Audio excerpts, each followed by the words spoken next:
Vamos a hacer un pequeño cambio en el orden que estaba prefijado. La primera de todas las participantes va a ser Aitana Merino, en esta mesa de la mujer en el mar de Japón.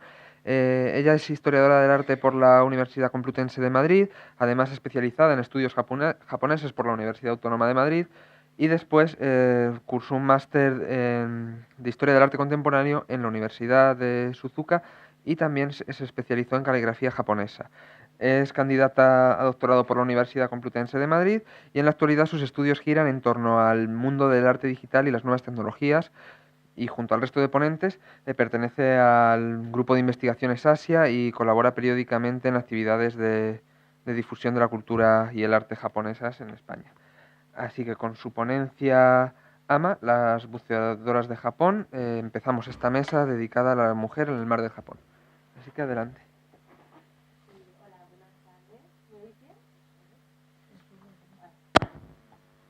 Hola. Ah. Hola, buenas tardes. Bueno, como bien ha dicho Carlos, voy a hablaros de las AMA, las buceadoras de Japón. No tiene mucho que ver tampoco con el arte digital o esto que habéis oído antes a lo que me dedico, o la caligrafía, pero sí con Japón, el arte japonés y la cultura japonesa. Además, es una profesión eh, que tiene mucha antigüedad, así que vamos a poder ver en estos 20 minutos, voy a calcularme un poco el tiempo porque no me quiero ir tampoco por las ramas, cómo son unos personajes, son unas mujeres bastante presentes en la cultura japonesa. Como veis, bueno, no sé si habláis japonés, sabéis leer chino, pero el término ama significa mujeres del mar, mujer y mar.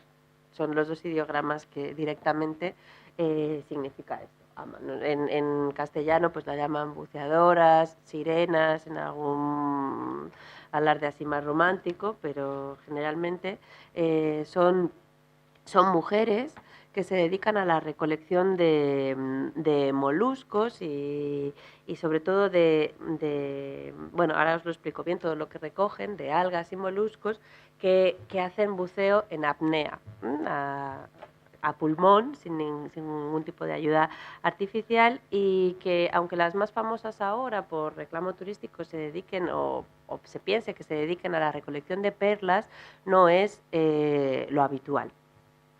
Es interesante que analicemos todas las imágenes de las que os voy a hablar porque por un lado está la realidad de las buceadoras, el día a día, cómo van desapareciendo o cómo se dedican a su trabajo en el medio rural, y por otra parte está una imagen idealizada y a veces sexualizada de lo que son estas mujeres, ¿no? Entonces lo vamos a ver a través del arte, la literatura y el reclamo turístico. Primero os explico un poco. Estas mujeres hace tiempo estaban por todo Japón. Había puertos de pescadores, etcétera, donde había bueno, pues había muchas mujeres que se dedicaban al buceo y a la recolección de este tipo de, bueno, pues de algas, de moluscos y de la oreja de mar. Pero hoy en día realmente solo se encuentran aquí, en la provincia de Mie, en estas dos ciudades principales, Toba y Shima. En 2015 se contaron unas 755 amas activas, incluyendo algunos hombres, que de esto también vamos a hablar, aunque principalmente sean mujeres, también hay algunos hombres que bucean, y se practica en unas 27 zonas cerca de estas dos ciudades, sobre todo. Hay alguna, queda todavía algún remanente aquí en Iguate, pero poco más. Es importante que tengáis en cuenta que va desapareciendo. Perdón. ¿Qué es lo que pescan? Pues esto es lo que en japonés se llama awabi o oreja de mar, aliotis. Esto es el principal, lo que pescan principalmente. No sé qué está sonando, pero supongo que el ordenador. Vale. Pero también pescan caracolas, babosas de mar o varios tipos de alga. Con lo que se hace el nori, con lo que se hace el wakame, por ejemplo, etc.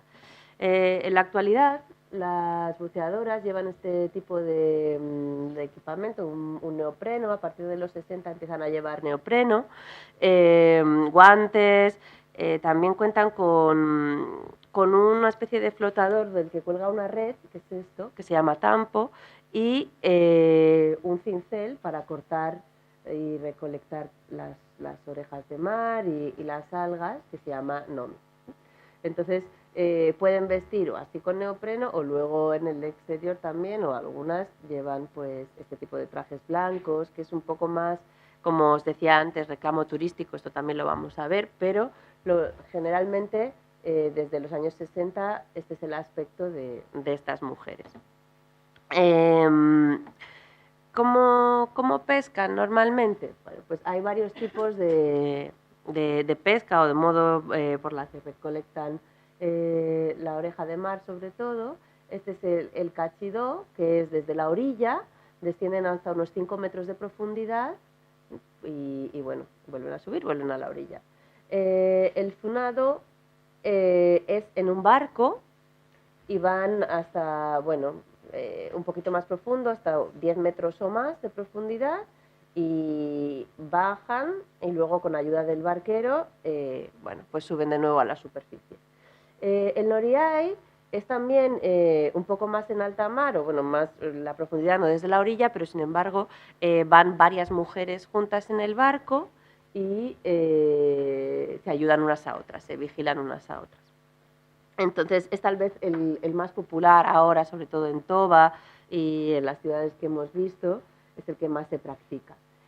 Sobre el barquero suele ser el marido de la buceadora o su padre muchas veces, y bueno, ayuda con un peso a subirlas a la superficie, a controlarlas, cuidan un poco de los riesgos que puede tener esta profesión.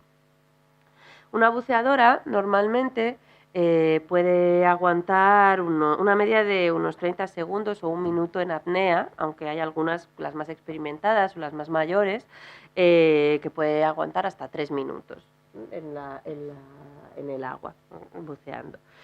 Durante ese tiempo es el que utilizan para cortar cuantas más orejas de mar y recolectar cuanto más puedan, ¿no? En algo que ellos llaman Goyubyo no Shobu, que significa la batalla de los 50 segundos, que es como, bueno, en los 50 segundos recolectar el máximo, meterlo en la red y subir, ¿no? Para ello, pues tienen una serie de técnicas. La más conocida es lo que llaman isobue, que es un tipo de respiración o silbido de mar, que entre inmersión e inmersión entran en una especie de trance, respirando de una forma particular, por la que bueno, les ayuda a no dañarse los pulmones en cada inmersión. Todo esto, claro, las hace unas expertas en el conocimiento del fondo marino. Son mujeres que desde el barco ya saben dónde va a estar más o menos la pesca, dónde van a tener que ir, cómo cambian las corrientes del fondo del mar, recuerdan dónde están los orificios. Entonces, bueno, hay estudios también sobre esto, sobre cómo llegan a tener un conocimiento realmente específico de la zona en la que trabajan. Aquí las veis desde la orilla con todo su equipo, etc. Tienen también mucha agudeza visual, etc. Después de la pesca, muchas veces se van a estas casetas que se llaman amagoya. Aquí hay una en el interior de ellas donde, bueno, pues al calor del fuego se calientan, comen algo, y también se considera esto como pues una escuela de buceadoras, porque es generalmente una tradición o una profesión que se transmite de manera oral, ¿no? Pues después de la pesca cuentan un poco su experiencia, dan consejos qué hay que hacer, etcétera, ¿no? Generalmente pues de madres a hijas, de amigas, familiares, etc. Bueno, pues ahí tenéis una escena bastante típica de lo que puede ser. Es un trabajo bastante duro y estacional, aunque pues, ahora, por el cambio climático, bueno, ha habido muchos elementos que hacen que la pesca pues, sea más difícil, haya más escasez de oreja de mar. Entonces, en ciertas zonas solo se les permite pescar o estar en el agua durante 2 horas al día. Pero antes era un trabajo muy duro que empezaba en febrero. De febrero a mayo se recolectaban sobre todo algas, de mayo a septiembre la oreja de mar y en septiembre pues el resto de babosas, erizos de mar, caracolas, etcétera. Todo esto, tener en cuenta que lo alternan o lo compaginan con ayudar al marido en la pesca, pues la temporada del pulpo, la temporada de gamba, la cosecha del arroz, que también el cuidado de los niños, las tareas de casa, pues yo qué sé, lavar la ropa, hacer la comida, etcétera, y muchas de ellas también ahora, al haber menos trabajo en esto de la pesca, pues se dedican a la promoción turística, ¿no? Pues trabajan en un hotel o luego vamos a ver lo que se han convertido las amagoya, estas casas también, que son una especie de restaurantes, etcétera. Bueno, pues labores turísticas también es bastante habitual que las realicen, ¿no? Son mujeres, os digo esto porque tienen como mucha sobrecarga de actividad y de trabajo y es algo fundamental en la construcción de una imagen que muchas veces no se tiene en cuenta a la hora de pensar en las buceadoras, ¿no? Como en muchas profesiones de Japón, la religión, la superstición también es importante. Aquí tenéis una foto de un santuario que se llama Ishigami-san en Osatsu, en la ciudad de Osatsu, también en la prefectura de Mie, donde, bueno, pues tiene fama por las buceadoras aquí rezan por la paz y por la buena suerte en su trabajo, pero se cree que la diosa también concede un deseo a todas las mujeres que lo pidan. Solo mujeres, pero esto también es un reclamo turístico, ¿no? Muchas chicas pues vienen y piden su deseo aquí en el santuario. Los amuletos con estos símbolos típicos de la sama, protectores de las buceadoras, son también un souvenir muy típico últimamente. Estos se llaman seiman y doman.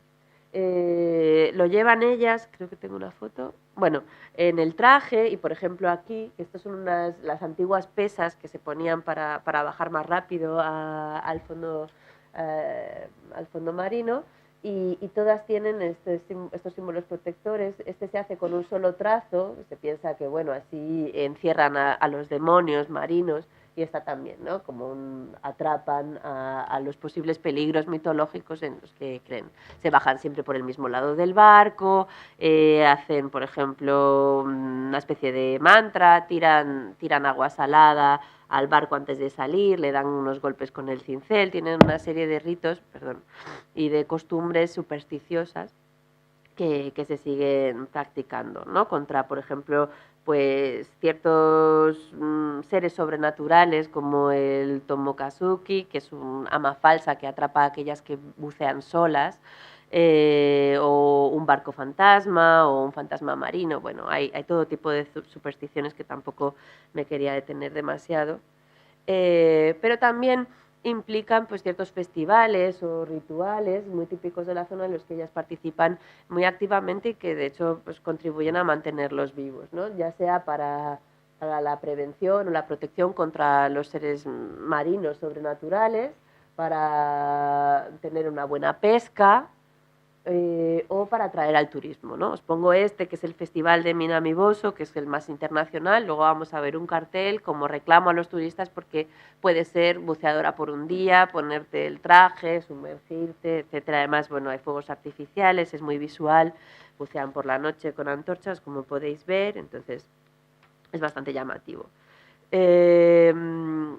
En la literatura, como os decía, y en el arte en general, también las han estado bastante presentes, las buceadoras. Y esto era un punto que yo quería recalcar, no solo ya hemos hablado un poco de lo que es el día a día y la realidad de estas mujeres, pero al ser un oficio tan antiguo y tan peculiar que solo aparece en Japón y en la zona del sur de Corea, pues ha atraído mucho a artistas, a escritores, a etnólogos, antropólogos, extranjeros, turistas, a personas de todo tipo. Pero porque a través del arte, sobre todo, se ha construido una imagen idealizada, romántica y sexualizada de este tipo de mujeres, ¿no? En la literatura, la primera mención a las buceadoras aparece en el Manyosu, en el siglo VIII, pero luego también en las principales obras de literatura japonesa, como el Genji Monogatari, algunas obras de No, como una que se llama Ama, y leyendas locales, como la de Taishokan, que luego os explicaré, pues las buceadoras aparecen constantemente, ¿no? Mishima, por ejemplo, en El rumor del oleaje, por citar alguno más contemporáneo, pues también hay buceadoras en todos los pueblos pesqueros, pues aparecen estas mujeres por su exotismo y por su erotismo también, ¿no? Antes os he enseñado a una mujer mayor con neopreno, pero antes eran jóvenes y buceaban a pecho descubierto, o sea, solo con una falda o con un poco de tela. Entonces esto era lo que empezó por propiciar pues una imagen un poco pues diferente de la realidad de lo que son las amas. Sin embargo, perdón, he pasado dos de golpe, ¿no? Bueno, no importa. Donde más se representa, donde más las podemos encontrar es en el ukiyo, en la estampa japonesa, ¿no? Primero como, bueno, pues imágenes descriptivas que simplemente las representan pescando, buceando, cogiendo la oreja de mar, como veis, secándolas, bueno, como algo simplemente describido en las costumbres de estas zonas pesqueras. Pero lo que me parece interesante es que estas imágenes, a partir de ya en Edo, empezaron a sexualizar la figura de Lama como parte de un tipo de pinturas que se llamaba, de estampas que se llamaban abuna-e, que podemos traducir como imágenes arriesgadas, que se crearon un poco para evitar la censura que se hacía a las estampas claramente eróticas, ¿no? Entonces, bueno, estas imágenes, las abuna-e, es un género que se desarrolló y que representaban a mujeres pues jugando con mascotas o en el baño o con cierta carga erótica pero un poco más disimulada. Entonces, para esto las buceadoras era un tema ideal porque en teoría las representaban en su rutina diaria, en su trabajo, pero con poses relajadas. Sin embargo, pues cuando las comparamos a lo mejor con las visiones de los barrios de placer de Yoshiwara, pues son exactamente iguales, ¿no? Entonces, esta es de las primeras que apareció, el Awabitori de Utamaro, y que se considera, bueno, es de 1798, 97-98, y ya hay cierta carga erótica en la representación.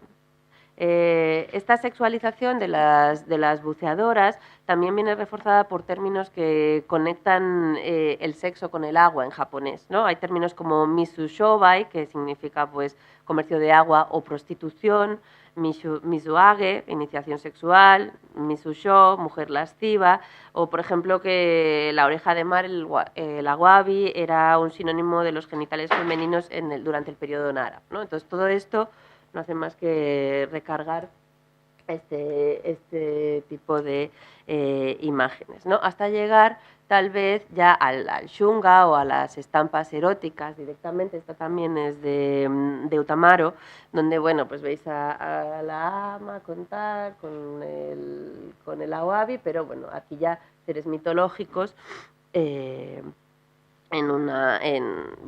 con cierta carga sexual.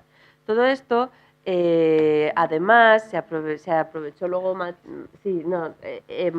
Mati os va a hablar luego de la leyenda de Taishokan, así que no la explico, pero la protagonista es una buceadora también, ¿no? Entonces, partiendo de esta leyenda, pues surge el shunga más famoso, ¿no?, de Hokusai, que es buceadora y pulpo, ama y pulpo. Bueno, también se llama El sueño de la mujer del pescador, pero es una buceadora también, ¿no? Entonces, en el cine también aparece. Esta es la de Solo se vive dos veces, de James Bond, pero la japonesa es un arma, ¿no? Pero claramente ya en una visión erótica, sexual, una mujer joven en bikini, y esta imagen se ha venido repitiendo también incluso en esta serie de televisión, Ama-chan, que bueno, se mezcla un poco con el otro aspecto que quería remarcar, que es el reclamo turístico, ¿no? Esta serie se hizo un poco para potenciar, para llamar la atención sobre una profesión que va desapareciendo con el tiempo. Entonces, bueno, se hizo muy popular, tuvo muchísima audiencia y ya el turismo en la zona de Iwate pues aumentó gracias a esta serie. No solo en el ukiyo, en el cine o en las series, la fotografía, también ha habido reportajes sensacionales sobre estas mujeres, ¿no? Estas son fotos de Yoshiyuki Iwase, que de los años 20, él vivía en la zona de Iwawada y bueno, hizo muchísimas fotografías sobre estas mujeres muy bonitas y desarrolló luego de manera más artística el desnudo modernista. Igualmente, algún extranjero como Fosco Mariani hizo un libro de fotografías, L'Isola delle Pescatrici, que fue muy famoso en Europa primero y bueno, fueron las primeras fotos, hizo un documental también que se ha perdido y fue de los primeros que se hizo de submarino, ¿no? Entonces, bueno, os invito a que lo veáis, están en internet, son fotos muy bonitas. Voy corriendo ya porque no he calculado muy bien el tiempo, pero bueno, quería daros un espectro un poco amplio de lo que es la presencia de estas mujeres en la cultura popular. Bueno, esta es Nina Pope, que hace un famoso photobook que ahora es tan popular en la fotografía contemporánea y bueno, es una imagen totalmente distinta, ¿no? Para que veáis que también toda la sexualización y ese exotismo de la mujer bella y joven en el agua, pues va cambiando también y refleja la realidad, que son la media de edad de las buceadoras es 65 años, o sea, tampoco tiene que ver con lo que veíamos antes. O Benetton, ¿no? Estas son coreanas, pero bueno, es la campaña de Benetton del año pasado, que está muy bien también. Bueno, la realidad, lo que os quería decir también es que, bueno, son un reclamo turístico sobre todo. Entonces, hay muchos estudios curiosos sobre esto, por ejemplo, Creighton o Dolores Martínez, hacen mucho hincapié en un tipo de turismo que se ha desarrollado en Japón, sobre todo dirigido a los urbanitas, ¿no? Que quieren encontrar el verdadero Japón o su hogar en un viaje romántico hacia las zonas rurales. Entonces, pues las buceadoras se han convertido en un objetivo explotado por el gobierno y que, por un lado, es bueno porque protegen a estas comunidades con ciertos beneficios y las ayudan a promocionarse, pero por otro lado crean una imagen un poco romántica, estereotipada de lo que son las buceadoras. Por ejemplo, como os decía, no suelen vestir así, pero bueno, estas son las recolectoras de perlas de Mikimoto, pero es algo que estéticamente es muy atractivo, entonces bueno, a los turistas se les hace un tour, se les deja ver bucear a las mujeres, entonces los propios habitantes de estos pueblos ceden ante este turismo un poco para tener también pues para bueno su medio de vida, ¿no? Entonces aquí veis el Amagoya que veíamos antes, que ahora pues suelen ser restaurantes, ¿no? Entonces los turistas pueden venir, hablar con la buceadora de turno, preguntarles lo que quieran, comer comida local, hay también algún museo y como os decía, ¿no? El festival, el reclamo sigue siendo pues puede ser una buceadora, sexy, atractiva, pero en realidad pues no es lo mismo. Y como os decía, bueno, pues esta es un poco la imagen de la que os hablaba, o estereotipada, un poco enfocada al turismo, desde luego un reclamo de la zona, pero que va cambiando, ¿no? Ya habéis visto la campaña de Benetton, pero que bueno, que ya se tiene en cuenta que aunque sean pocos, hay hombres que también bucean, ¿no? Entonces, bueno, hay muchos más detalles, luego si queréis me podéis preguntar, si tenéis alguna duda, pero como son 20 minutos, no quiero extenderme mucho más. Muchas gracias.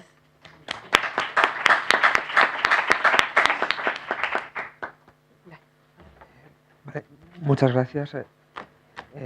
Ahora le corresponde el turno a Marcos Salas, licenciado y doctorado aquí en la Universidad Complutense de Madrid en Historia del Arte, secretario del Grupo de Investigaciones Asia, y sus investigaciones se han centrado sobre todo en el armamento y las tradiciones marciales en Japón.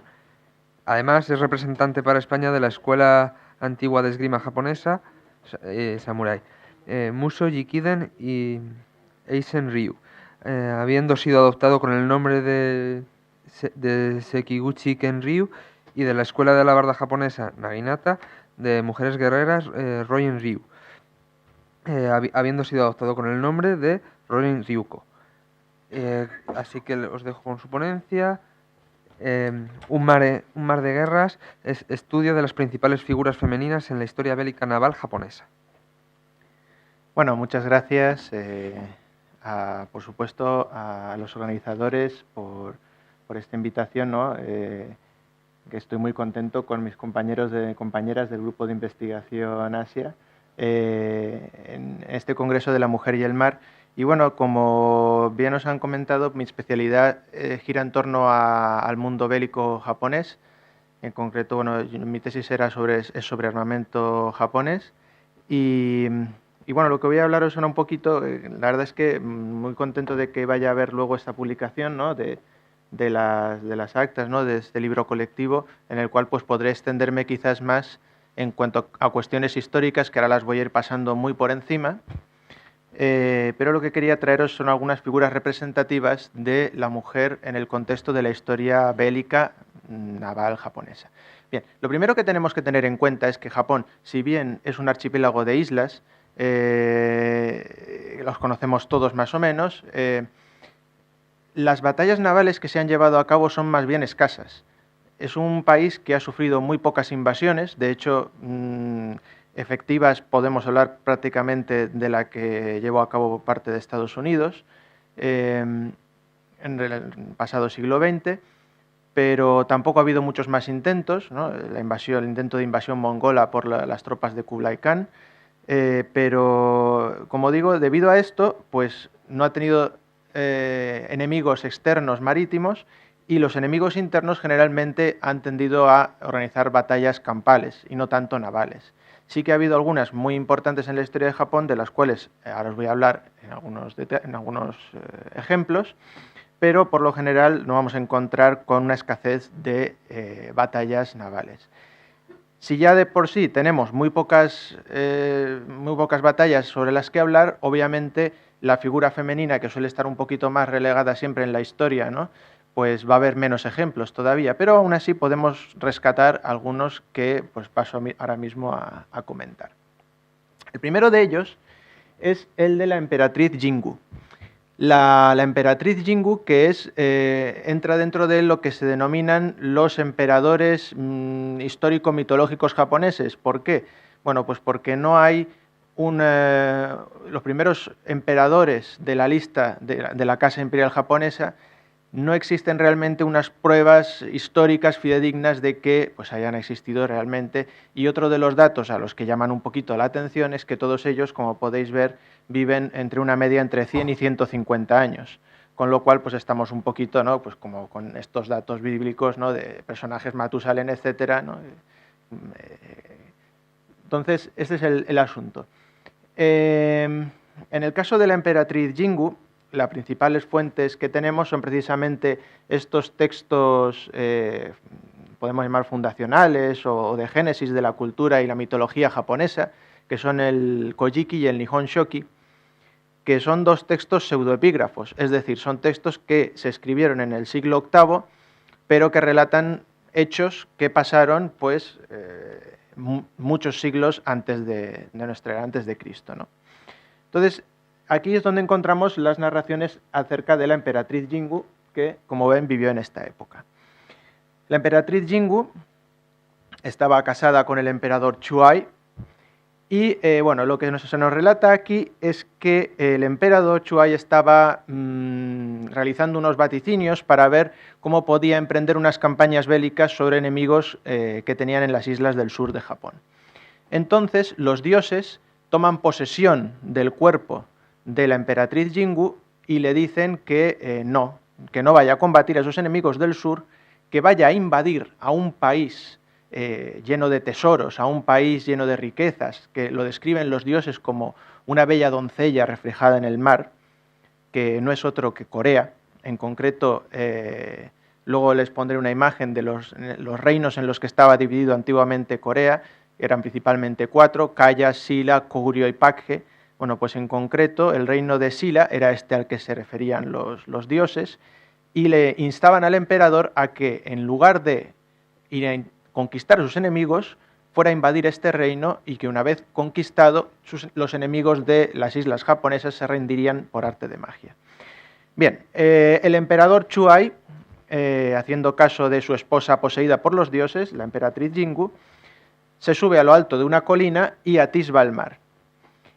Y no ve nada, así que vuelve a palacio y dice a su mujer, en este momento poseída por los dioses, me habéis engañado, allí no hay nada. Así que los dioses le contestan, muy bien, pues por tu falta de credulidad no vas a ser tú el que conquiste esa tierra, sino tu heredero. Y al día siguiente muere el emperador. Una vez, estos son los textos del Nihongi, una vez muerto el emperador, la emperatriz Jingu pide por cierto, la muerte del emperador es a los 52 años, con lo cual, pues, teniendo en cuenta que todos estos personajes mitológicos solían vivir más de 100 años, te lo plantan como algo realmente terrible, ¿no? Ha muerto a los 52 años, una edad muy prematura, ¿no?, para estos personajes. El caso, como digo, es que la emperatriz Jingu empieza a realizar un acto para que los dioses la vuelvan a poseer y la vuelvan a hablar acerca de estas tierras. Este acto se realiza durante 7 días, ¿no?, sin respuesta de los dioses, y al 8º día, que es un número 8, un significado de muy buena fortuna en Japón, pues los dioses le vuelven a poseer y la hablan, y le dicen que vaya a conquistar ese reino. La emperatriz vuelve a subir a la colina, aquí la vemos, mira, no ve nada, pero envía a un pescador. El pescador vuelve y le dice que no ha visto nada, no ha visto tierra más allá del mar. Insiste y envía a otro pescador y ya le dice que vio algo, como una montaña. Así que ya lo da todo por hecho y decide formar a un ejército y empezar una campaña para invadir Corea. En este momento, la emperatriz estaba encinta de su marido, el emperador Chuai, pero no quería posponer la campaña que le habían encomendado los dioses y tampoco quería dar a luz a su hijo en territorio extranjero. Así que se introduce una piedra, un canto rodado, para frenar la salida de su hijo y espera, creo que era en torno a 1 año y medio, 3 años, para dar a luz al hijo. En esta campaña, si nos remitimos al texto del Nihon Shoki, vemos, por ejemplo, algunas referencias a batalla naval, ¿no?, estrategia militar naval, como el que dice la emperatriz según le han transmitido los dioses. Si tocamos los tambores a destiempo y ondeamos los estandartes de manera caótica, el enemigo pensará que nuestro ejército es mayor. Aquellos que no formen parte del grupo y piensen solo en sus intereses propios serán tomados como prisioneros por el enemigo. A pesar de que es posible que el enemigo sea muy superior en número, si continuamos avanzando, nada podrán contra nosotros. No matéis a aquellos que se rinden. Habrá grandes recompensas para quienes conquisten tierras y terribles castigos para quienes huyan de la batalla. Bien, la emperatriz Jingu llega al reino de Corea y sin presentar batalla, el rey se rinde a sus pies. Y ella ejerce una gran misericordia que le han hecho los dioses, como digo, no castigar al que se rinde, y así acaba todo. Hay otra narración dentro del Kojiki en el cual la emperatriz no se muestra tan misericordiosa y toma al príncipe, al hijo del rey de Silla, y le tortura haciéndole caminar de rodillas sobre cantos rodados para luego decapitarlo. Así que no se sabe muy bien cuál de las dos cosas llevó a cabo la emperatriz. Una vez acabada la campaña y vuelta a Japón, se retira el canto rodado y da a luz a su hijo, el emperador Ojin, que será el siguiente en la dinastía imperial. Decir que la emperatriz Jingu, pese a toda la importancia que tiene, y la primera gran emperatriz de Japón, la primera mujer guerrera de la historia mitológica japonesa, y y la primera, ¿no?, en tomar este caso ha tenido una importancia bastante relevante en la historia japonesa hasta el punto en que pues, cuando se creó el primer billete moneda de 1 yen, pues se le puso su retrato occidentalizado. Sin embargo, posteriormente, la historiografía de la era Meiji la relegó y la quitó de la lista de emperadores de Japón que ocupaban el puesto 15, pues eliminándola, ¿no? Entonces no sabemos, bueno, a qué es debido esto, pero pues es una gran tristeza. Seguimos un poco en la estela de la Casa Imperial japonesa y nos topamos con la emperatriz Kogyoku o Saimei.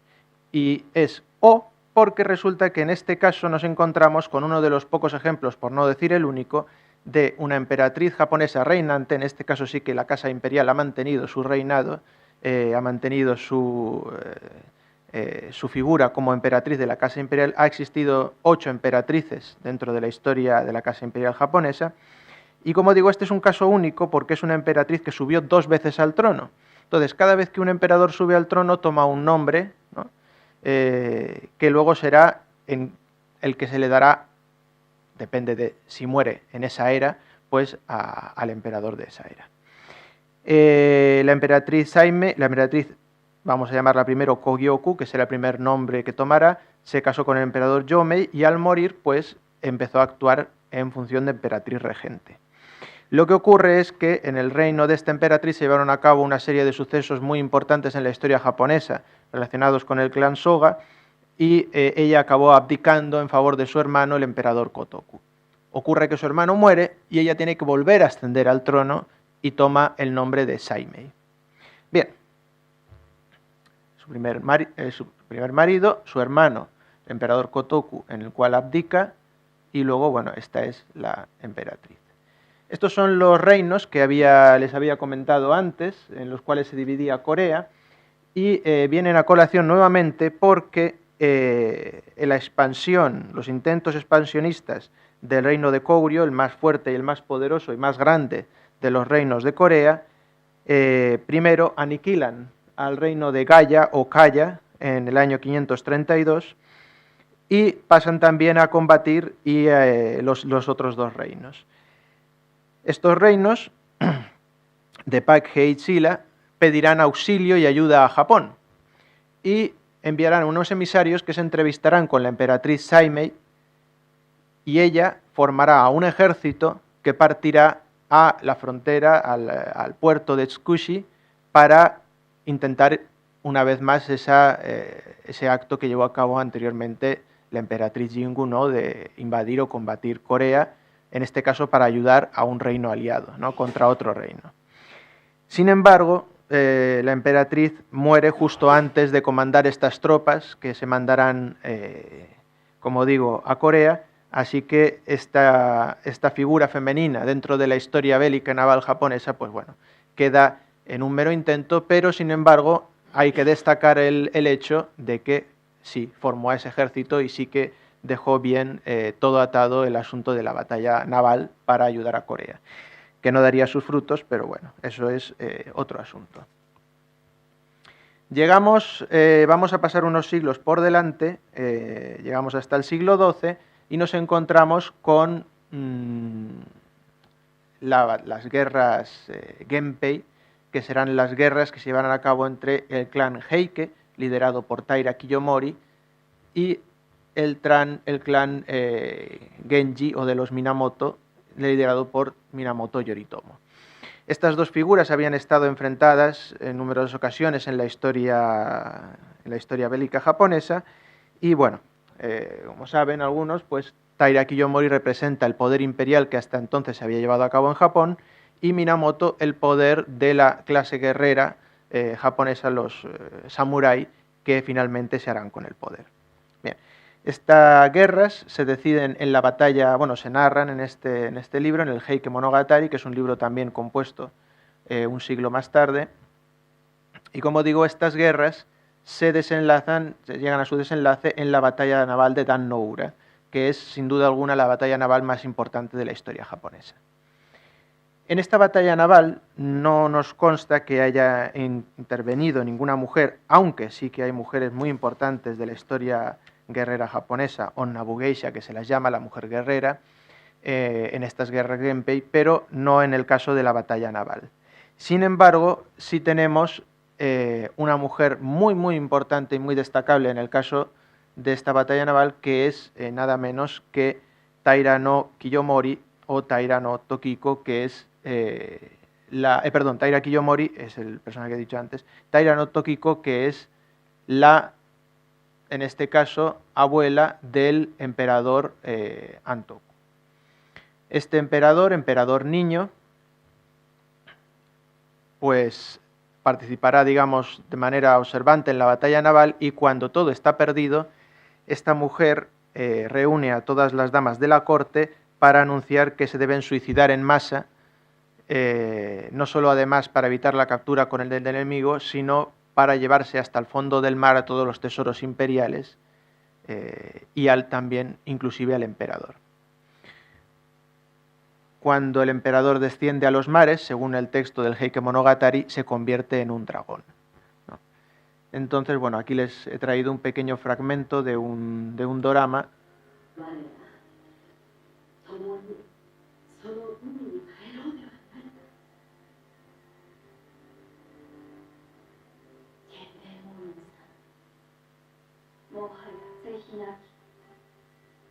Esta es la madre del emperador.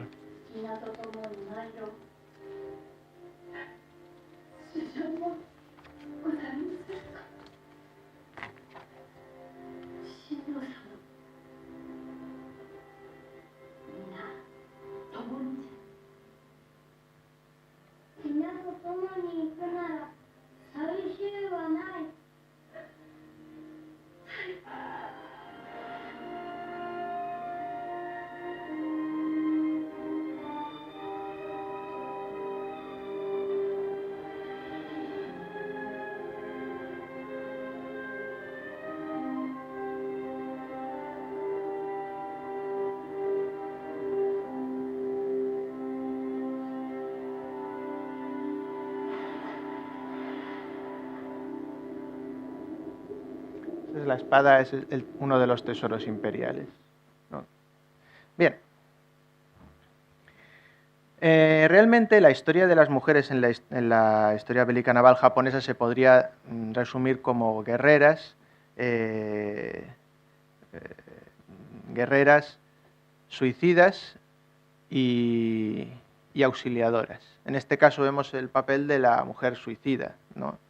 Algo también muy inculcado en la cultura japonesa.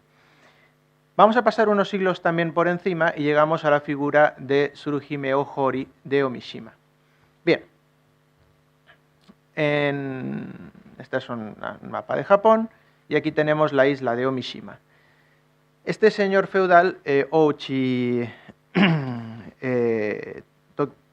el señor este que tenemos aquí, el señor feudal de la familia Ouchi, llevaría a cabo unos intentos expansionistas en esta época que llamamos la época del periodo Sengoku, la época de las guerras intestinas de Japón, y en sus intentos, como digo, de expansión, intentaría gobernar esta isla, dominar la isla de Omishima. Los hermanos mayores de esta figura que les he puesto, Tsuruhime Ohori, morirían en las contiendas dejando solo a ella y a su padre, y su padre fallece por una enfermedad. Con lo cual, esta hija de tan solo 16 años de edad tiene que asumir no solo el control de la familia, sino también la regencia del santuario de Oyamatsuni de la isla, en el cual la familia pues eran los regentes. Este hecho hace que cuando esta mujer tiene que comandar unas tropas para defender a su isla, se presente no solo como una mujer guerrera, sino como la encarnación de la divinidad Kashima Myojin. Y este hecho ha sido el que ha llevado a que algunos relacionen a esta mujer como la Juana de Arco japonesa. Como no una mujer, sino como una diosa, comanda a las tropas y vence a uno de los generales principales del señor Ouchi, en este caso el general Obara Nakatsukasa, y además lo vence no solo con una técnica de estrategia militar, sino con la utilización de un arma que no era nueva, era un arma que se llevaba haciendo en China durante mucho tiempo, y que trajeron los mongoles cuando intentaron invadir Japón, que eran estas granadas de mano llamadas Horokubilla. En concreto, estas son de la Segunda Guerra Mundial porque se siguieron utilizando durante muchos siglos cuando no había materiales para construir armas modernas, ¿no? Pero son las mismas que utilizó la princesa Tsuruhime, de la cual inclusive conservamos la armadura. Este pequeño vídeo digital está tomado de un videojuego, del videojuego Sengoku Basara. Y luego ahora vamos a ver cómo se sigue honrando a la figura de Tsuruhime, que consiguió frenar a las tropas del clan Ouchi con estos ingenios de bombas de granadas de mano y presentándose como la encarnación de un dios. Todos los años se sigue celebrando un festival en la isla de Omishima, en la cual se escoge a una joven de la isla para que encarne a la princesa guerrera, que en algunos campos se ha llamado como la princesa de los mares de Japón. Bien, vamos muy mal de tiempo, vamos a pasar allá al último punto, que es, ya saltamos muchos más siglos hacia adelante y llegamos al siglo XX, que es el papel de la mujer en la defensa y auxilio de Japón en el siglo XX. Este papel pasará por el campo de la batalla naval, pero también por el campo, como digo, de auxiliadoras, especialmente debido a los grandes terremotos que se llevaron a cabo en Japón en el siglo XX. Se crearon varias divisiones de mujeres, aquí les he puesto varias, ¿no? Aikoku Fujinkai, Saidan Hojin Dai Nippon Fujinkai, Kokuo Fujinkai o Himeyuri Gakukutai, o las mujeres de Chiran. Algunas de estas asociaciones de mujeres fueron contemporáneas unas con otras y otras, según se extinguían, fueron suplantadas por diferentes asociaciones. Lo que me interesa, la mayoría de todas estas asociaciones fueron pensadas para mujeres enfermeras del campo de batalla o para mujeres que despedían o ayudaban a los soldados caídos.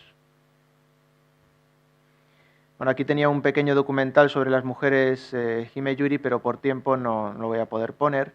Y paso ya a lo último, que es la Dai Nippon Fujinkai, que fue una división de estas mujeres que se creó especialmente cuando en los estertores de la Segunda Guerra Mundial se pensaba que Japón iba a ser inmediatamente invadido por un gran desembarco similar al de Normandía por Estados Unidos. Y se formó un grupo de mujeres en el uso de un arma tradicional de mujeres japonesa, como es la naginata, para que pudieran defender las costas de Japón ante esa posible invasión.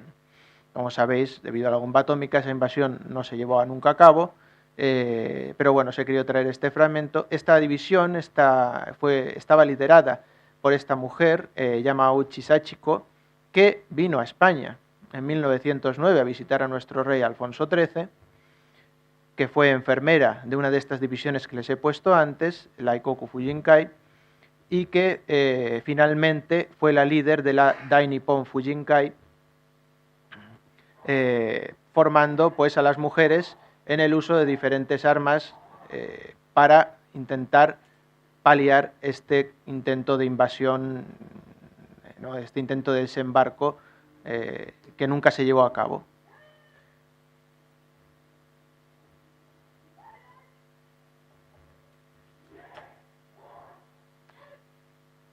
Todas estas asociaciones que les he puesto mayoritariamente estaban muy destinadas a chicas que estaban en el instituto o que habían antes de esposarse. Y bueno, eso es un poquito, a grandes rasgos, como digo, la historia de la mujer en las batallas japonesas, que en algunos casos llegó a darse, estas batallas bélicas navales, en otros casos pues no llegaron a darse.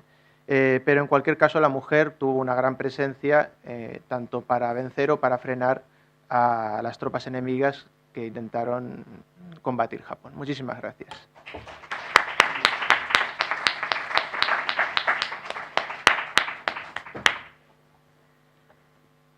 Muchas gracias, Marcos. Ahora, con la ponencia Sirenas, pulpos y otros monstruos marinos, leyendas femeninas en el ukiyo-e, va a presentar Matilde Arias Estevez, doctora por la Universidad Complutense de Madrid, máster el máster de Museos y Patrimonio, así como MBA en Empresas e Instituciones Culturales, ambos títulos en la misma universidad. Su línea de investigación se ha centrado en los estudios de las colecciones japonesas en museos y en instituciones españolas, la influencia japonesa en el arte contemporáneo y la difusión de la cultura japonesa a través de la gestión de proyectos culturales. Es miembro también del Grupo de Investigaciones Asia y desde sus inicios, y son muchos los proyectos en los que ha colaborado con esta condición. Así que sin más, les dejo con ella. Adelante, Matilde, muchas gracias. Muchas gracias por esta posibilidad de poder compartir con todos ustedes nuestros conocimientos sobre Japón y sobre todo desde un punto de vista quizás nuevo, porque nosotros quizás los temas del mar pues no los teníamos tan trabajados y ha sido una oportunidad para poder comenzar una nueva línea de investigación. Bueno, mi presentación es mucho más artística que las que han hecho mis compañeros y bueno, pues vamos a hablar de algunas leyendas en las cuales a través del ukiyo-e, que no sé si saben lo que es o bueno, pues voy a intentar también explicarlo, pues nos presentan historias relacionadas con el mar y con la presencia de mujeres, ¿no? Lo primero es definir lo que es el ukiyo-e, que no es nada más que un género de grabado, que es un grabado que se hace de carácter silográfico, es decir, que se hace con planchas de madera y, bueno, pues como vemos aquí, tiene un proceso en el cual se hace un dibujo, se pasa la madera, se labra, se consigue esa plancha y luego se van pasando las distintas hojas para conseguir poco a poco los colores, ¿no? Se van pasando cada color y cada color tiene una pasada y se va protegiendo con reservas para conseguir que no se mezclen, ¿no? Y bueno, este tipo de grabado es lo que hemos estado viendo también en la presentación de Aitana y son unos grabados que desde un punto de vista de documento gráfico, van a ser fundamentales para entender muchos de los aspectos de Japón que nos han llegado, ¿no? Muchas de las cosas que nosotros podemos contar lo hacemos a través de la presencia de estos grabados, ¿no? Estos grabados van a surgir durante el periodo Edo. El periodo Edo va desde 1603 hasta 1868 y lo que van a representar sobre todo son imágenes de la impetuosa cultura, la cultura urbana que surge en centros como Edo. Es lo que es el mundo flotante que tan famoso, bueno, que tantos conocemos, ¿no? Y pues en estas representaciones pues no solamente va a ser la ciudad, sino que vamos a tener representaciones pues de ese bullicio, de ese mundo urbano, donde bueno, pues hay comerciantes, hay todo tipo de personajes, ¿no? Pues vamos a tener las geishas, los samuráis, los luchadores de sumo y nos van a permitir a través de ellos pues narrar la historia de ese momento, ¿no? Pero no solamente vamos a tener la cultura urbana como tal, sino que también este tipo de grabados se van a fijar en el aspecto de las leyendas y los cuentos y aquello que tiene más que ver con el folclore más tradicional japonés, ¿no? Entonces, ese tipo de representaciones, junto a las anteriores, van a ser esas representaciones que van a haber llamado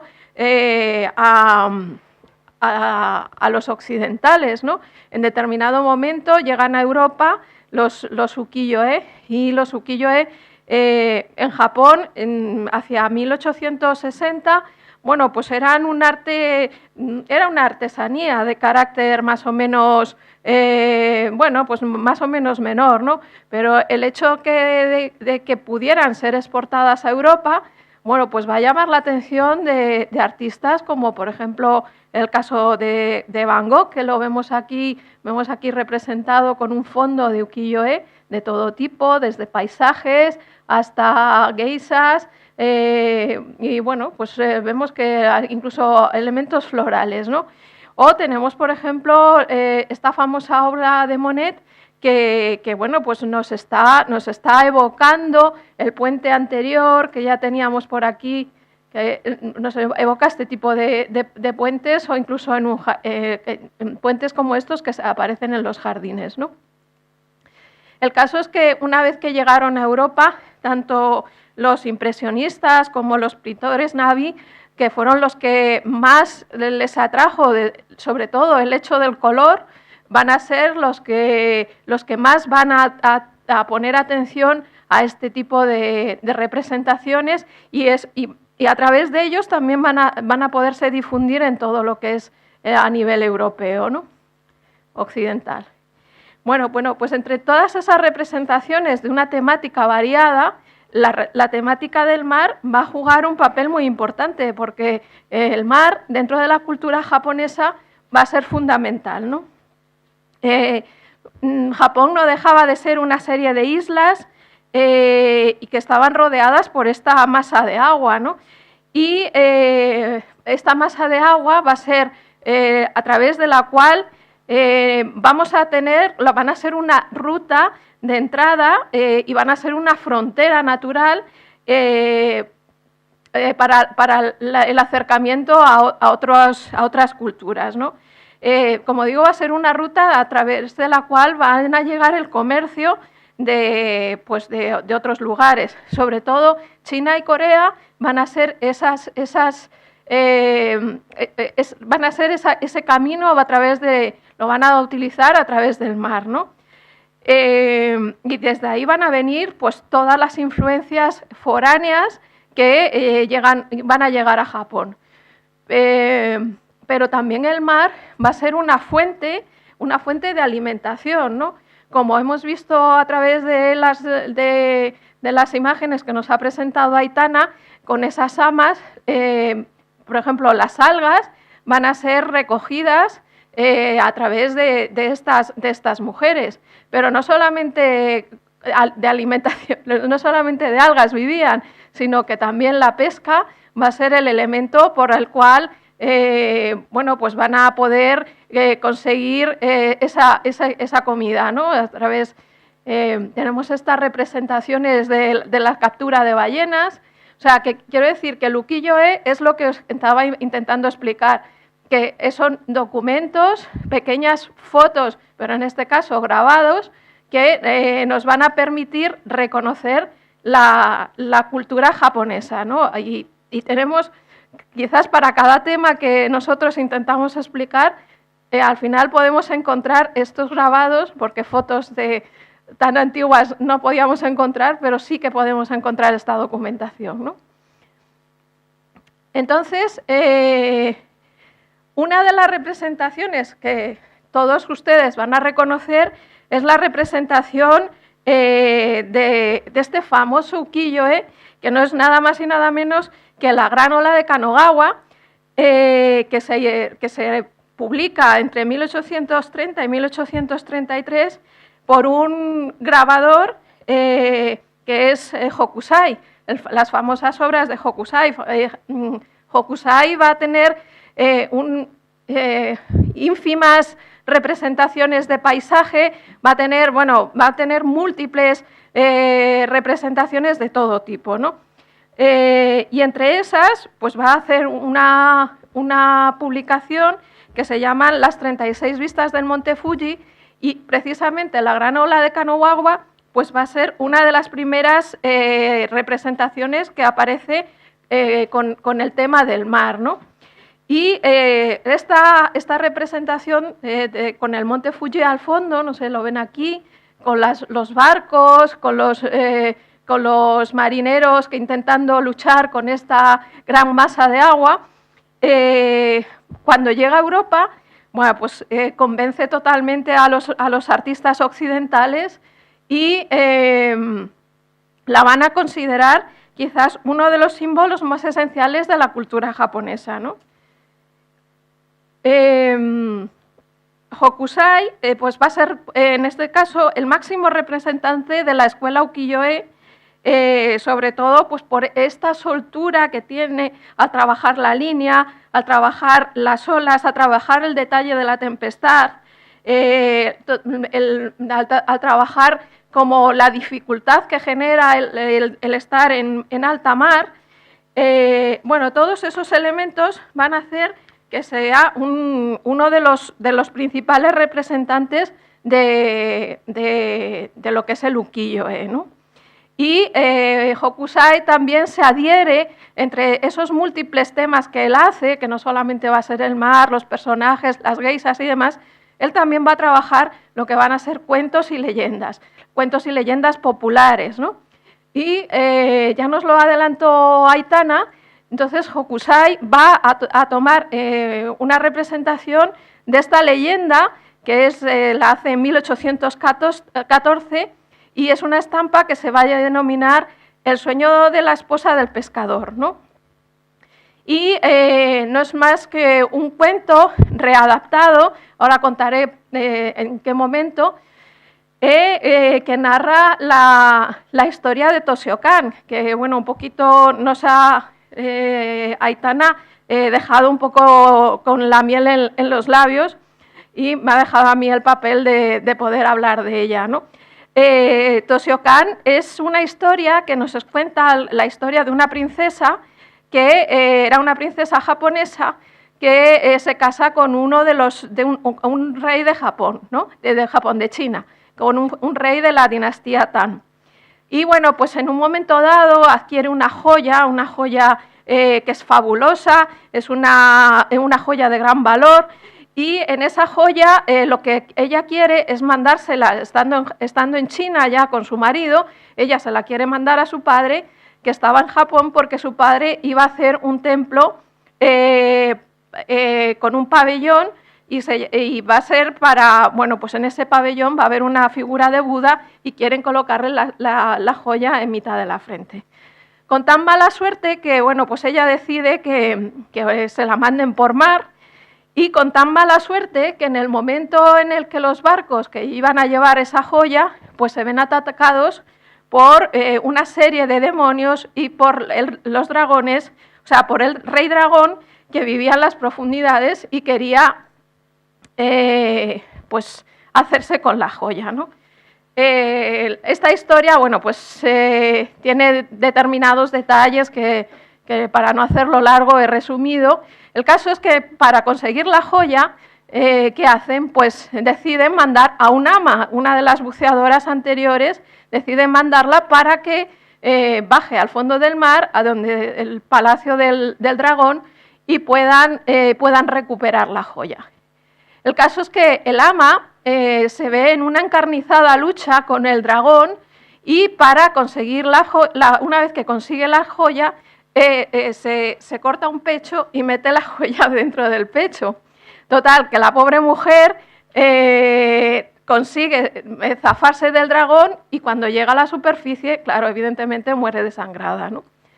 Entonces, como vemos, pues aquí una de esas representaciones con la lucha del dragón, y aquí otra donde no solamente aparece el dragón, sino que aparecen otros animales marinos, ¿no? El caso es que con el tiempo esta parte de la lucha del dragón se hizo muy popular. Se hizo tan popular que llegó a hacerse pues, en representaciones teatrales, en leyendas, y poco a poco se fue variando el personaje del dragón y se modificó por un pulpo.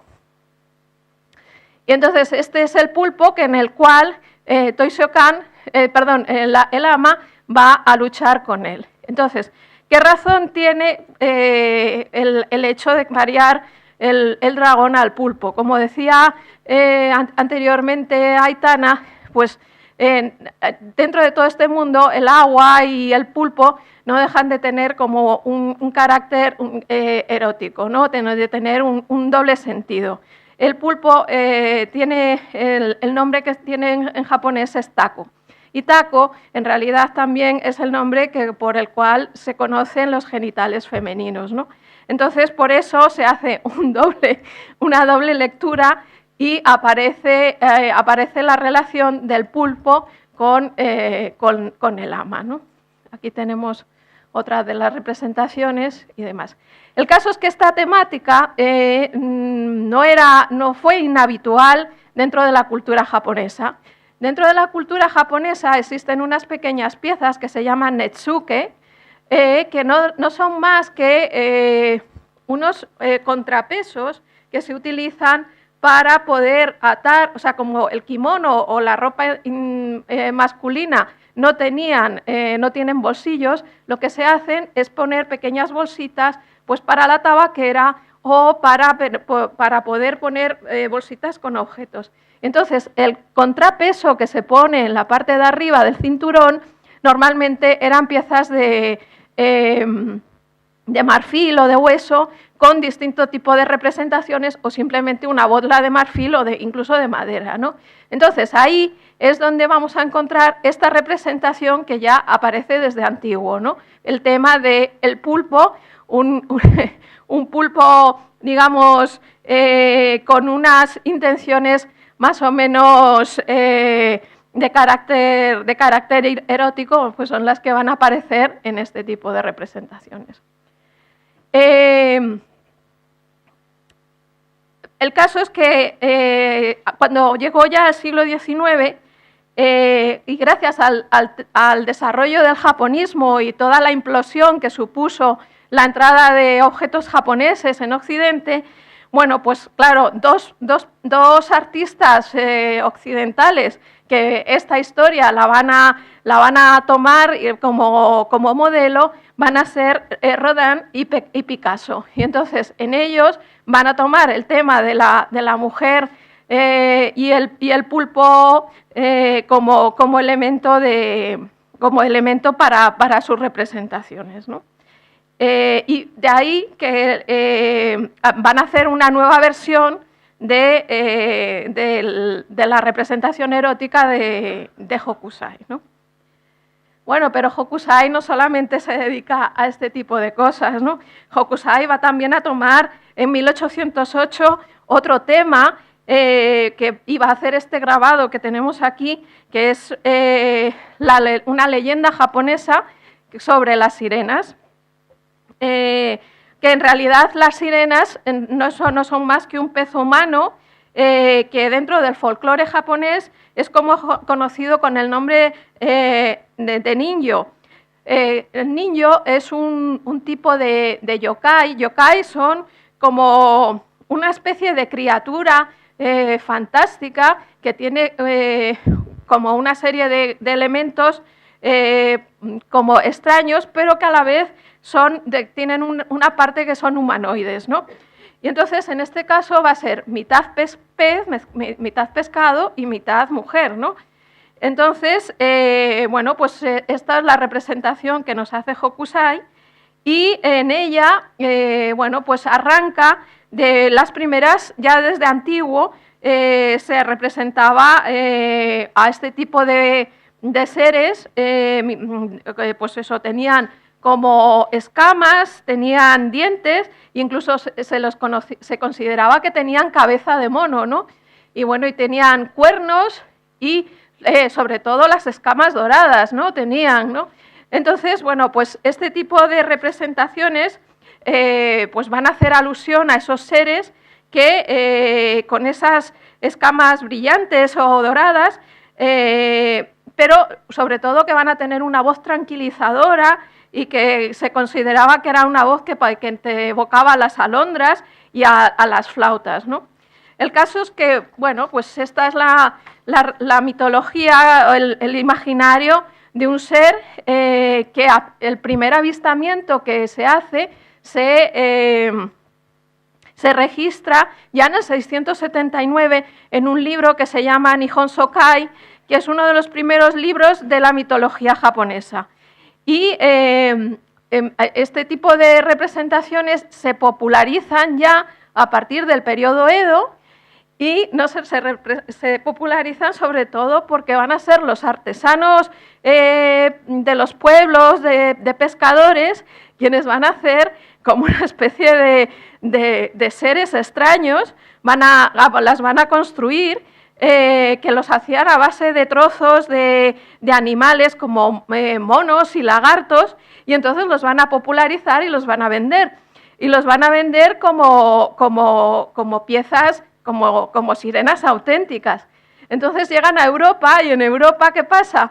Que bueno, pues que son exhibidas pues en los más elitistas salones, y van a ser los salones de monstruos estrafalarios, que son los que van a llegar hasta nosotros, ¿no? Dicho esto, contar que según la tradición japonesa, el comer la carne de sirena proporcionaba juventud y sobre todo proporcionaba el hecho de poder tener vida eterna, ¿no? Y sin embargo, el pescar una sirena era muy complicado, porque evidentemente las sirenas podían lanzar una maldición terrible sobre el pescador, y no solo sobre el pescador, sino incluso sobre la población más cercana. Y entonces, ¿eso qué es lo que hacía? Pues que hubiera tsunamis y terremotos, con lo cual el arriesgarte a pescar una sirena era algo de muy mala suerte, ¿no? Porque la sirena soltaba toda la ira sobre todo lo que estuviera a su alrededor. Me estoy yendo de hora y solamente me queda la última leyenda, que es una historia japonesa de una mujer extraterrestre que llega del mar.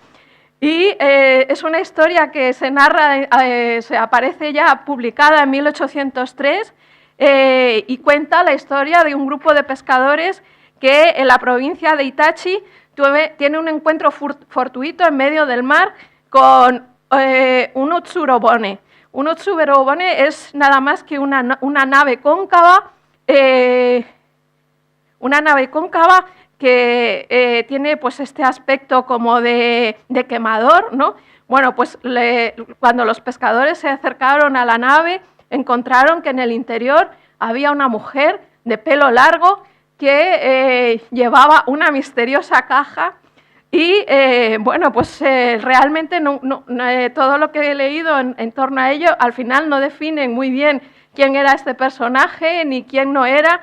El caso es que esta historia se empieza a narrar ya desde 1803, y a partir de ahí hay 3 versiones, una del año 25, otra del año 35 y otra del año 44, donde distintos autores hablan de esta representación, y los 3 coinciden en muchas cosas, pero realmente no he llegado a la conclusión de saber quién era este personaje y qué era lo que portaba en esta caja. Pues sin más, muchísimas gracias, y espero que haya sido del agrado de todos.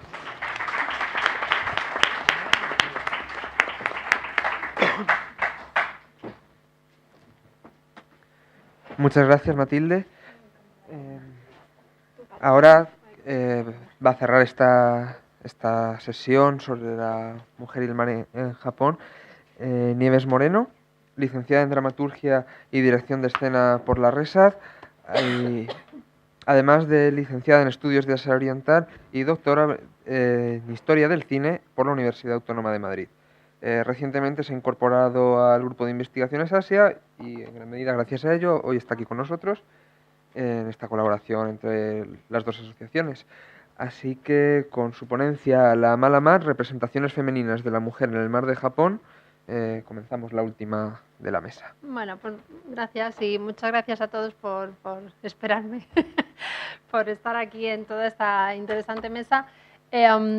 Antes que nada quería deciros que lo que os voy a presentar hoy es más una reflexión que una presentación de datos o histórico, como bien han hecho mis compañeros, porque en estos momentos realmente mi investigación en torno al cine japonés es sobre un género, o más bien un género, no es que es un género nuevo que haya salido, sino una tendencia en el cine, en la televisión, anime y manga, que ha venido a aumentar desde el desastre natural del 2011, una especie de género que a mí me gusta llamarlo de U-turn, o que es de migración inversa, en el que las generaciones más jóvenes, eminentemente mujeres, emigran de las ciudades a las zonas rurales pues en busca de una nueva vida que las ciudades no le proporcionan, bien por sea pues eso, por los miedos a los terremotos, a los desastres nucleares, a la violencia social de las mujeres en las ciudades.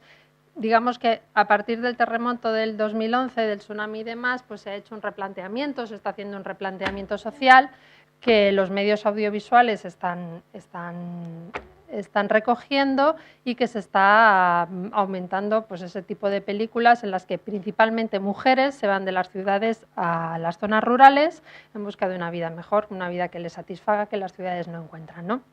Entonces,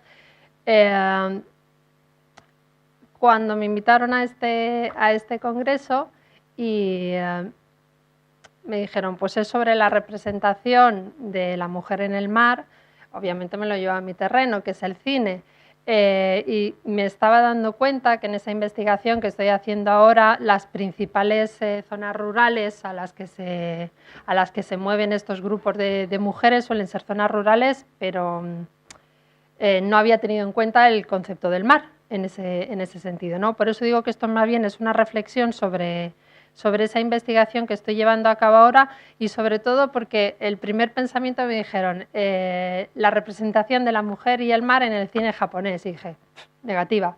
Fue lo primero que pensé, ¿no? Es una representación negativa.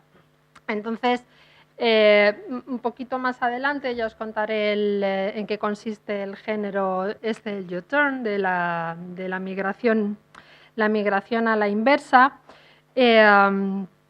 porque como he dicho, preferentemente son mujeres que se van a esas zonas rurales y rescatando esa investigación que estoy haciendo, intentar reflexionar cuál es el papel que juega el mar en el cine japonés con respecto a la mujer y por qué mi primer pensamiento fue el de es negativo, ¿no? Entonces, haciendo un repaso por lo que es la historia del cine japonés, empecé intentando, antes de llegar a eso, dije, no, tengo que pensar primero qué significa artística, cultural o socialmente el mar con respecto a la mujer. Entonces, mis compañeros ya lo han explicado muy bien. Hemos visto 20.000... Aunque echo de menos que alguno de nosotros hubiera hablado de los Ichifuku y del Marebito, pero bueno, los Ichifuku son como unos dioses de la muerte, de la suerte. Son 7 dioses de la muerte, solamente uno de ellos es una mujer y además es la diosa que está relacionada con la música, la literatura y las artes, ¿no? Y son unos dioses que vienen del mar, de un lugar desconocido. Bueno, tiene un nombre como todo en Japón, pero de un lugar que está más allá, que nadie conoce, que vienen una vez al año pues a traer la suerte y riquezas y cosas buenas a aquellos que hagan los ritos como deben hacerse, ¿no? Y el Marebito pues también es otra especie de personaje extraño que nadie sabe muy bien quién es ni qué forma tiene, que viene también de ese mundo que está más allá del mar, que nadie sabe dónde está, no es el reino de los dioses, no es el reino de los muertos, pero también es un ser que trae cosas buenas si se hacen los ritos como tienen que estar hechos, si no, pues trae desgracias, ¿no? Entonces digamos que en mi idea del mar, en Japón, juegan como esas dos ambivalencias, entre una parte positiva en la cual el mar puede traer cosas buenas, pero una parte negativa, pues desastres, tsunamis y demás, que también que los monstruos que hemos presentado, las invasiones militares que hemos presentado. Entonces el mar juega como una especie de frontera entre lo misterioso, lo carnal y sexual, lo peligroso, pero también como una fuente de conocimiento, porque las principales introducciones de nuevas culturas y nuevos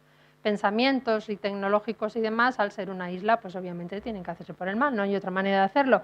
Y aún así, teniendo eso en cuenta, estaba reflexionando sobre cómo en la cultura japonesa, a pesar de ser una isla, se definen, o identitariamente se definen como una cultura de la agricultura, del arroz, más que del mar y de lo que hay más allá del mar, ¿no? Entonces, es una representación muy simple, ¿no?, la que estaba haciendo aquí, pero conforme la cultura, la sociedad, la identidad, la persona se va alejando, he puesto Tokio porque es el que conocemos hoy en día, pero si nos vamos históricamente podemos poner Kioto, ¿no? Conforme nos vamos alejando de lo que es el centro social, político, económico, cultural, conforme nos vamos alejando vamos perdiendo identidad.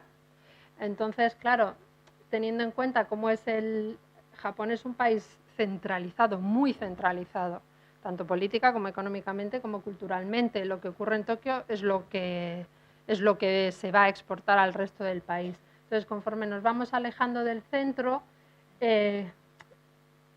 va adquiriendo, esa zona va adquiriendo misterio, pero también va adquiriendo peligro. Es decir, todo lo que viene de fuera de las fronteras del país, es decir, todo lo que viene de más allá de la costa es un peligro. Es decir, el mar es el lugar de donde viene lo misterioso, el mar es el lugar de donde vienen los peligros, porque ¿qué es lo que hay más allá del mar? Lo que hay más allá del mar es el resto del mundo, ¿no? Es lo que les pasa a las naciones isleñas, ¿no? Entonces, es para hacer una idea rápida de cuál es mi concepción de Japón con respecto al mar y por qué al ser una isla ellos están más ligados a la tierra que al propio mar. Es lo que decías tú, que a pesar de ser una isla es un país con muy pocas batallas navales o con muy poca historia naval, a diferencia de países, no sé, como Reino Unido, ¿no? Es una isla también y también han estado aislados histórica, política y culturalmente, pero sí tenemos como una gran visión de una gran fuerza naval como es el Reino Unido, ¿no? Entonces, intentando, pues yo digo que es un poco una reflexión, así que tenedme paciencia. Intentando ligar esto con mi imagen sobre por qué pensé negativamente en el cine, lo primero que pensé.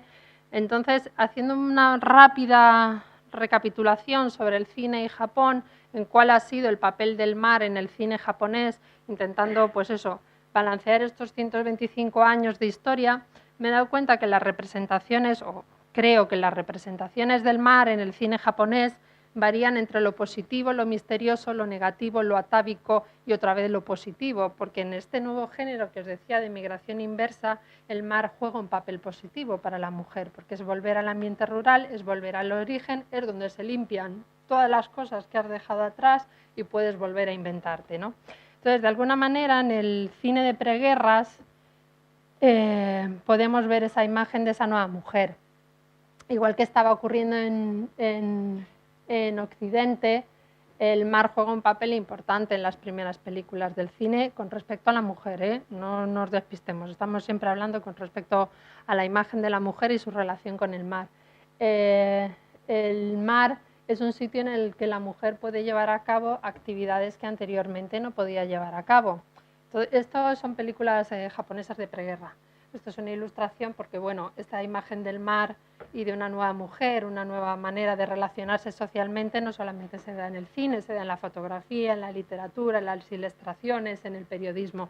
Entonces, digamos que esa imagen de la mujer de principios de siglo es la imagen de la mujer moderna y se liga con las actividades que uno puede realizar en el mar. Pues actividades de tipo social, actividades de tipo amoroso, actividades de tipo saludables, de deporte, que también es algo muy que más o menos se da a la vez entre el nacimiento del cine y el nacimiento del culto al cuerpo y de los deportes, ¿no?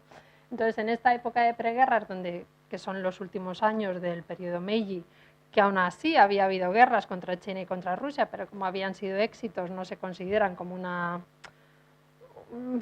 época de duelo nacional, ¿no? Como si vendrá con otros conflictos, pues el uso que hace la mujer del mar es un uso positivo, ¿vale? La mujer puede disfrutar de ese área de expansión, de empoderamiento en el que ella puede presentar su cuerpo y sin ningún tipo de complejo.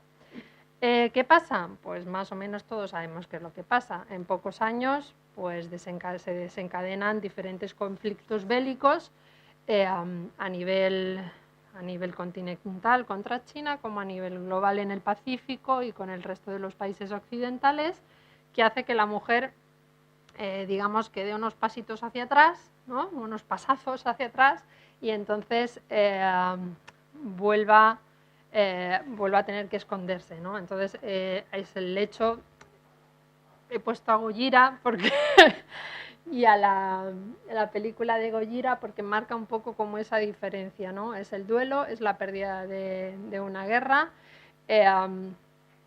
y el hecho de que Gojira es relacionándolo con eso que se hablaba antes del Marebito y los Ichifuku y los dioses, Gojira viene del mar.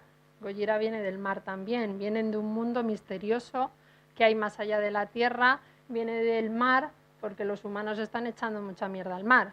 Entonces, y están haciendo grandes batallas navales en el mar y nucleares y demás. Y entonces, Gojira va del mar a la tierra para recordarle a los humanos su mal comportamiento.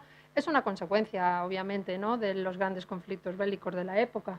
Y bueno, hay una reflexión, así hago un pequeño inciso, con respecto al género de Gojira.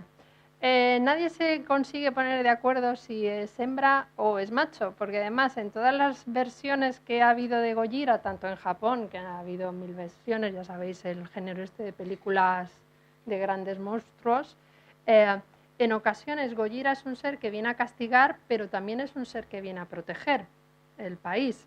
Entonces, es curioso como muchas veces cuando es el Gojira que viene a castigar, el género no queda claro, pero cuando es el Gojira que viene a proteger, normalmente es de género femenino. Hay una de ellas que es Gojira y su hijo, se llama algo así, que Gojira aparece con su bebé. Entonces, e incluso en alguna de las versiones norteamericanas, yo creo que en la de los 90, Gojira pone huevos en Nueva York y Gojira viene preñada directamente.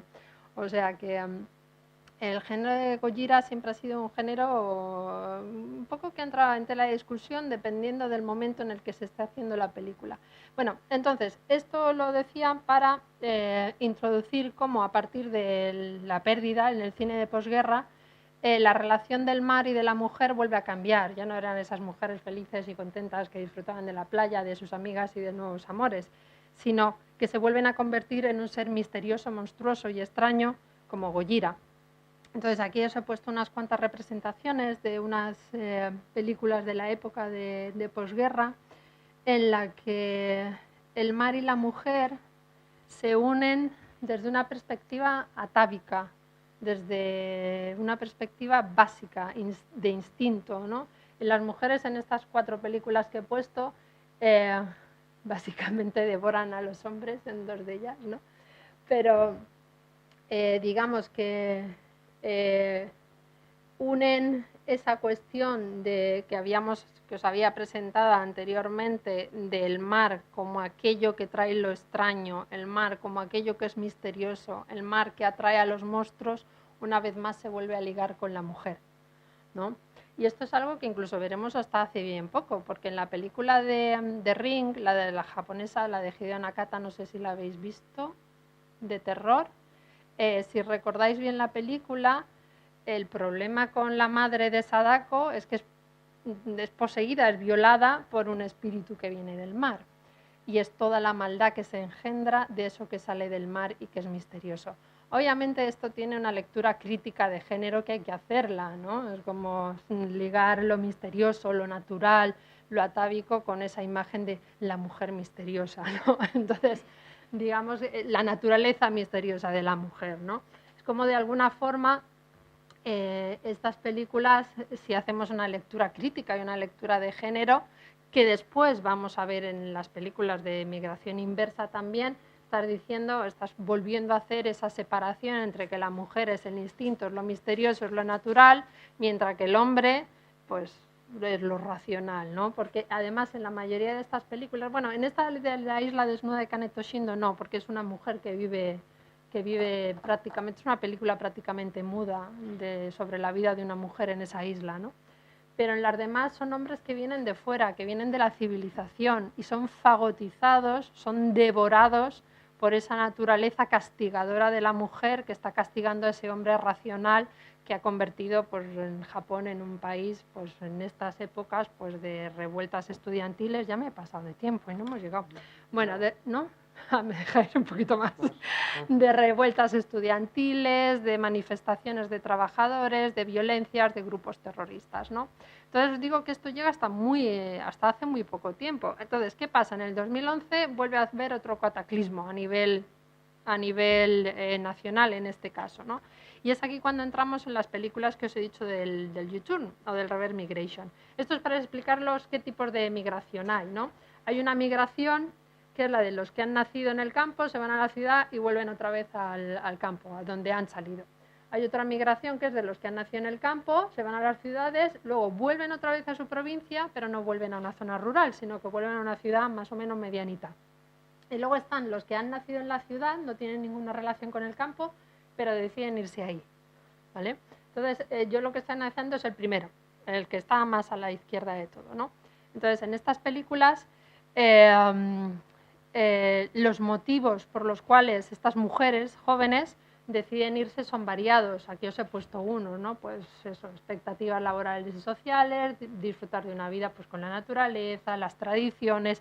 Otra vez aquí podemos hacer esa relectura de género, que es como vosotras mujeres, nuestra sociedad está en perdición, tenéis que volver a las zonas rurales para volver a agarrar esas tradiciones y esos valores que nuestra sociedad ha perdido. Nosotros los hombres nos quedamos en la ciudad a producir, vosotras las mujeres iros a las zonas rurales a volver a conseguir, a volver a retomar esos valores que nosotros hemos perdido y que está haciendo que nuestra sociedad esté perdiendo carga de identidad, ¿no? Entonces, no solamente una cuestión gubernamental, quiero decir, mía de reflexión y del cine, sino que son muchas las asociaciones, tanto gubernamentales como personajes famosos, que están contribuyendo a que esas mujeres y esos hombres jóvenes se vayan a las zonas rurales. Una de las planteamientos que me hacen más gracia es una página del gobierno de una provincia que es si te vas solo porque encuentres novio o novia granjero, para que no estés solo, una especie de Tinder de granjeros o para que puedas encontrar pareja. Esto es otra página del gobierno que te dice cuáles son las granjas que puedes alquilar ahora mismo, en las que puedes estar, y luego son personajes famosos de idols que están diciendo a la gente que te vayas al campo a criar nabos y ese tipo de cosas, que puede ser fashion y vivir en el campo y vivir alegremente, ¿no? Y luego pues también últimamente están saliendo bastantes asociaciones de mujeres granjeras o solamente granjeras, ¿no? Entonces, claro, estaba pensando en eso que os decía antes y claro, ¿qué papel jugaba el mar en todo esto, ¿no? Bueno, aquí son varios ejemplos que he puesto, tanto de animes, mangas y películas, en el que son mujeres que deciden irse a zonas rurales para volver otra vez a replantearse un modo de vida distinto, ¿no?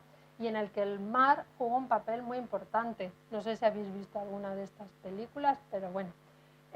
Quizá la más fácil de ver sea una de estas dos, que esta es una de las últimas que ha sacado Naomi Kawase y esta que tiene dos partes y que la tenéis en anime y esa es fácil de poder ver. Entonces, ¿qué características tienen estos personajes que se van a esas zonas de mar? Porque aquí he escogido películas que hablan de la migración inversa, pero que solamente están en zonas costeras, ¿no? Que eso ya sería otro tema, en algún otro momento, distinguir en Japón en su relación entre la costa, el mar profundo y el mar que está más allá, que son también artísticamente y conceptualmente son tres conceptos diferentes con respecto al mar. Entonces, estos son las cuatro principales cuestiones que he puesto sobre por qué la mujer vuelve al mar, ¿no? Pues escapa de las ciudades, tiene que volver a recuperar las raíces que había perdido, ¿no? Normalmente siempre tiene alguna historia oscura en la ciudad, en el pasado, que necesita el mar para poder volver a sentirse ella misma, ¿no? Aquí son como son los típicos personajes de estas mujeres, que viven solas, tienen conflictos, me equivoco ahí, de su propia actividad económica. Son mujeres independientes, a pesar, por eso decía lo de la reflexión y lo de la crítica de género, a pesar de ser mujeres independientes que toman decisiones y que normalmente no suelen terminar estas películas en relaciones románticas ni de pareja, a pesar de ello hay cierta extrañeza, cierto pensamiento con las imágenes anteriores en las de que la mujer debe volver a sus raíces, debe volver a un ambiente más natural en el que poder encontrarse a sí misma y dejar las ciudades para los demás, ¿no? Entonces ya me he pasado bastante del tiempo y nada, que muchas gracias a todos.